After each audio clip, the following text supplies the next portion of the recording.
శాసన మండలి media point వద్ద మాజీ మంత్రి బొత్స సత్యనారాయణ మాట్లాడుతున్నారు. లైవ్ చూద్దాం. హౌస్ జరగకూడదని, వాస్తవ విషయాలు బయట రాకూడదని, వాళ్ళ ఆలోచనలు బయట రాకూడదని, వాళ్ళ అధికారాన్ని అడ్డం పెట్టుకొని వాళ్ళ దోపిడీ బయటికి రాకూడదని ఇటువంటి కార్యక్రమాలు చేయడం చూస్తున్నాం. మీ ద్వారా ఈ రాష్ట్ర ప్రజానికాన్ని కోరుతున్నాను. చూడండి, కూటమి ప్రభుత్వం తాలూకా విధానం ఎలాగుందో. వాళ్ళకే కానీ వాస్తవంగా ఆ దేవదేవుడి మీద వారిని అడ్డం పెట్టుకుని దోపిడీ చేయకపోతే ఎందుకు చర్చకి రావట్లేదు? ఎందుకు భయపడుతున్నారు? ఎందుకు దాని నుంచి దూరం వెళ్తున్నారు? ఎందుకు గుడ్డు చాకులు ఎత్తుకుతున్నారు? దేనికోసం? అందుకు సూటిగా ప్రశ్నిస్తున్నాం. దోపిడీ జరిగింది వాస్తవం. ఆ దేవదేవుడి తాలూకు నైవేద్యంలో ఉన్న ఆ ప్రసాదం మీద అడ్డం పెట్టుకుని ఏదైతే ముఖ్యమంత్రి కుటుంబ సభ్యులకున్న హెరిటేజ్ సంస్థ ఏదైతే ఉందో ఆ సంస్థ ఉన్న ఇంద్రాపూర్ ఉన్న డైరీతో ఉన్న సంబంధాలతో దోపిడీ జరిగిన వాస్తవం అనడానికి ఎంతకంటే నిరసన ఏం కావాలి? ఎందుకంటే ఏం కావాలి చెప్పండి? లేకపోతే డిస్కస్ చేయొచ్చు కదా, లేకపోతే మాట్లాడచ్చు కదా. కాదు, ఆ దేవదేవుడి మీద వచ్చి నిందలేశారు. అది అడ్డం పెట్టుకొని దోపిడీ ప్రారంభించారు. ఇవాళ వచ్చి అవసరం జరగనీకంట ఎడ్జెంట్ చేశారు. ముఖ్యమైన బడ్జెట్ సమావేశంలో డిస్కషన్ కూడా వాళ్ళు ఎలా వచ్చేకంట అవసరం వచ్చి మరి చేయడం జరిగింది. అయినా నేను రోజు బడ్జెట్లో లోపాల మీద, బడ్జెట్ ప్రజాకంటగా ఉందనే దాని మీద, బడ్జెట్లో ఈ రాష్ట్ర ప్రజానీకానికి కానీ రాష్ట్రం తాలూకా అభివృద్ధికి కానీ ఏ విధంగా ఉపయోగం లేదనే విషయాన్ని నిన్న మా అధ్యక్షుడు మాజీ ముఖ్యమంత్రి జగన్మోహన్ రెడ్డి గారు కార్యతలంగా చెప్పారు.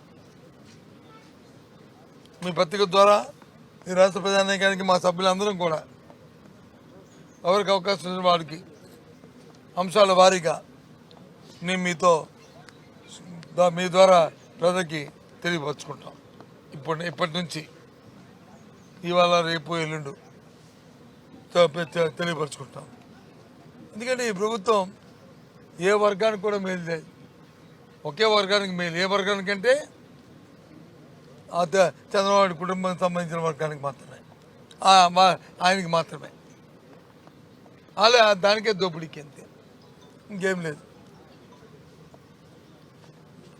దేవుడి మీద అపాండం వేసి రండి చర్చి కంటే తోకముడిచి పారిపోయి మీరు వచ్చి చెప్పులు వేసుకున్నారు, మీరు వచ్చి టోపీ పెట్టుకున్నారు అని మరి చంద్రబాబు నాయుడు గారు చెప్పులు వేసుకున్న మరి అంశాన్ని పెడితే మరి దాని మీద ఎందుకు మాట్లాడలేదండి? దాని మీద ఎందుకు మాట్లాడలేదు?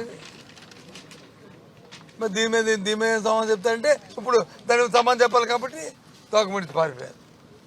వాళ్ళే చెప్తారు, వారే చేస్తారు, వాళ్ళే మా మీద వచ్చి నిందేస్తారు, మళ్ళీ వాళ్ళే పారిపోతారు. ఇది చూడండి. ఇది దయచేసి సభ్యుగా సమాజంలో ఉన్న ప్రతి ఒక్కరు కూడా దీన్ని ఆలోచించాలని కోరుతున్నాను.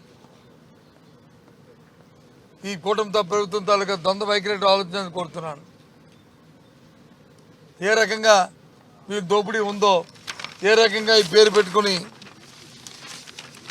దేవదేవుడి పేరు పెట్టుకుని తిరుపతి టీటీడీలో ఏ విధంగా దోపిడీ చేస్తున్నారో దయచేసి ఆలోచించమని కోరుతున్నాం. అయినప్పటికీ కూడా ఇవాళ ఏదైతే బడ్జెట్ మీద చర్చను కూడా వాళ్ళు కొనసాగనీయకుండా, చర్చకి ఎలవ్ చేయకుండా ఈ కార్యక్రమం చేసినందుకు ఈ లోపభూయిష్టంగా ఉన్న ఈ బడ్జెట్ని నిన్న మా మాజీ ముఖ్యమంత్రి గారు మా రాష్ట్ర అధ్యక్షులు మాట్లాడారు. దాని మీద మాకు ఏమాత్రం కూడా సంతృప్తికరం లేదు. పూర్తిగా కూడా అది దొంగతనం ఉంది. ఏ వర్గానికి మంచి జరగలేదు. ఇవాటి నుంచి 3 రోజుల్లో మా సభ్యులందరూ కూడా దాని మీద ప్రజలతో ఈ విషయాన్ని షేర్ చేసుకుంటామనే విషయాన్ని మీ ద్వారా తెలియజేస్తున్నాం.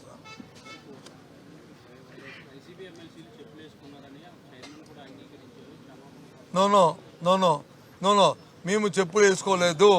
వాళ్ళు చూపెడుతున్న ఫోటో ఏంటంటే వాళ్ళు చూపెడుతున్న ఫోటో ఏంటంటే ఏదైతే హౌస్లోకి వచ్చినప్పుడు ఆ టేబుల్ మీద ఉన్న ఆ దేవదేవుడి ఫోటో తీసుకొని అక్కడ నుంచి బయలుదేరే ముందు తీసుకొని చెప్పులు ఇప్పి బయలుదేరుతున్నప్పుడు తీసిన ఫోటోలు. ఎవరైనా పోడియం దొరికిన ఫోటో చూపెట్టమనండి, చూపెట్టమని పోడియం దొరికిన ఫోటోని. ఇది మాత్రం ఇంకో పూజ, ఇది పూజ, ఇది అపచారమా అది అపచారమా చెప్పండి? ఇది అపచారమా? ఇంకో ఫోటో ఉంటుంది, ఇది అపచారమా అది అపచారమా చెప్పండి? ఇదేనా? ఇది అపచారమా అది అపచారమా చెప్పండి? మాకు తెలియదండి, మాకు తెలియదండి. మేము దేవుణ్ణి ఆరాధిస్తాం కాబట్టి, మాకు పాప భీతి ఉంది కాబట్టి మేము వచ్చి దీని మీద తప్పు మీరు మాట్లాడుతుంది ఆపండి అని చెప్పి ముందు అడిగాము. కాదు కాదు అని రాజకీయ లబ్ధి కోసం, రాజకీయ కోణంలో, రాజకీయ ఆలోచనతో, అధికారం ఉందనే మతంతో, డబ్బు దోచుకుంటూ వచ్చు అనే ఒక దీంతో వాళ్ళు చేసే పని చూడండి. ఇది దేవదేవునికి కానీ దైవాన్ని పూజలు చేస్తున్నప్పుడు మరి ముఖ్యమంత్రి గారు ఏ రకంగా చేస్తున్నారు, అలాగే మాజీ ముఖ్యమంత్రి గారు ఏ రకంగా పూజ చేస్తారు చూడండి. వీళ్ళ మాట్లాడేది, వీళ్ళ మాకు సమాధానం చెప్పేది, వీళ్ళ మమ్మల్ని అడిగేది చెప్పండి. ఇదా వీళ్ళ మాకు నీతులు చెప్పేది మాకు తెలీదు? వీళ్ళ మాకు నీతులు చెప్పేది మాకు తెలీదు?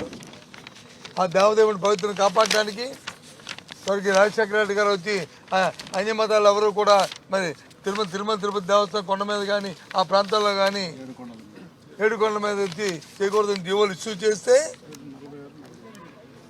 చేస్తే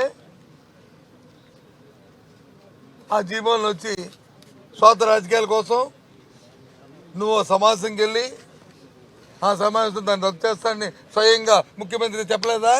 ఇది వాస్తవం కాదా? ఇది వాస్తవం కాదా? అంటే రాజకీయాల కోసం ఏ పనైనా చేయొచ్చా? రాజకీయాల కోసం ఎంత మాట్లాడవచ్చా? రాజకీయాల కోసం వచ్చి రాజకీయాలు అడ్డుపెట్టుకొని ఏదైనా దోచుకోవచ్చా? దేవుణ్ణి కూడా దోచుకోవచ్చా? ఇది ఎక్కడిదండి? ఇది దేవుడు క్షమించలేదు. ఇన్ని అబద్ధాలు చెప్పేవాళ్ళని, ఇన్ని లేని మాటలు మాట్లాడే వాళ్ళని దేవుడు క్షమించరు. మాకు దేవుడి పట్ల విశ్వాసం ఉంది కాబట్టి మేము మాట్లాడుతున్నాం, ధైర్యంగా మాట్లాడుతున్నాం, నిష్పక్షపాతంగా మాట్లాడుతున్నాం. ఒక తప్పు అయితే తప్పని క్షమాపణ కోరుకుంటాం. కానీ అందులో తెలుగుదేశం పార్టీ కూటమి తప్పులు చేస్తుంది చాలా క్షమించరాంది, ఈ దోపిడీని క్షమించరాంది. ఏం సమాధానం చెప్తారు చెప్పండి భారతీయ జనతా పార్టీ నాయకుల్ని? ఎవరైతే ఇందాక ఊగిపోయి మాట్లాడారో భారతీయ జనతా పార్టీ నాయకులు గత శాసనమండలి సమావేశం రికార్డ్స్ తీయమంటే వాళ్ళు ఏం మాట్లాడారో తెలుస్తుంది. రికార్డులో హిందుతత్వం గురించి ఈ తెలుగుదేశం పార్టీ ఏం చేస్తుందో వాళ్ళే చెప్తారు. ఏంటండి ఇది? అయినప్పుడు కూడా ఒక బాధ్యత వ్యక్తులుగా, ఒక బాధ్యత ప్రతిపక్షంగా, ప్రజల తరపున ప్రజాభాన్ని వినిపించే ఒక ప్రతిపక్షంగా ఈ రాష్ట్రంలో ఏదైతే ప్రవేశపెట్టారో మూడో బడ్జెట్ లోపభూయిష్టంగా ఉంది. ఏ వర్గానికి కూడా దానివల్ల మంచి జరగదు, ఈ రాష్ట్రానికి మంచి జరగదు. స్వాతంత్రంతో కూడుకున్నది, వాళ్ళ దండానికి అది తార్కాణం. కాబట్టి దీని మీద ఫ్యూచర్లో మేము మాట్లాడతాం.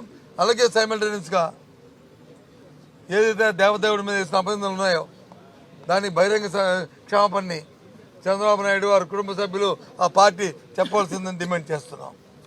ఓకేనా?